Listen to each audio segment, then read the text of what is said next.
Havisemwi sana, lakini vyakula hivi vitakusaidia sana kwa wewe mgonjwa wa kisukari kuhakikisha unadhibiti kiwango chako cha sukari isiwe inapanda mara kwa mara. Nadhani ulisha kusikia vyakula vya nyuzi nyuzi, lakini haukuwahi kujua faida zake ama ni vyakula gani kwako ni sahihi kwa wewe mgonjwa wa kisukari ambapo tunasema kwamba ni vyakula vya nyuzi nyuzi. Sasa mimi nitaenda kukutajia vyakula hivyo pamoja na faida zake ili ujue tu kwamba ni vyakula gani inabidi huo unavitumia mara kwa mara ili kuweza kudhibiti kiwango chako cha sukari kama ni mgonjwa wa kisukari. By the way, kabla sijaendelea, hakikisha umesave video hii, lakini pia share kwa watu wengi sana ili na wao waweze kujifunza kuhusiana na ugonjwa wa kisukari. Lakini pia usisahau kuweza kufollow account ya Gluco Mizani.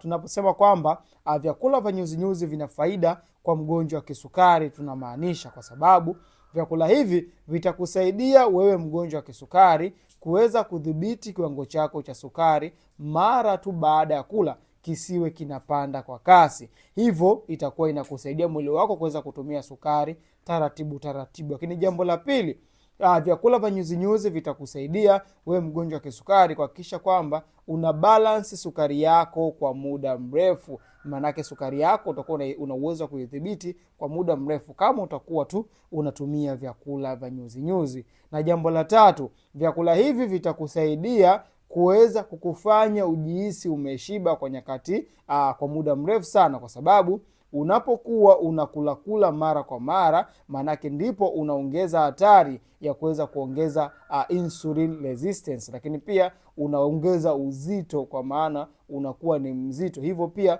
unakaribisha changamoto ya kisukari. Hivyo ukiwa unatumia vyakula vya nyuzi nyuzi vitakusaidia wewe mgonjwa wa kisukari kuhakikisha unajihisi umeshiba kwa muda mrefu na kupunguza ile hamu ya kula. Je, unafahamu vyakula hivyo ni vipi? Video inayofuata nitaeleza vyakula hivyo ili uweze kupata elimu na kuweza kuvifahamu ili uwe unavitumia mara kwa mara kwa mgonjwa wa kisukari. Hakisha unashare pamoja na kufollow account ya Gluco Mizani kupata tips nyingi zinazohusiana na ugonjwa wa kisukari.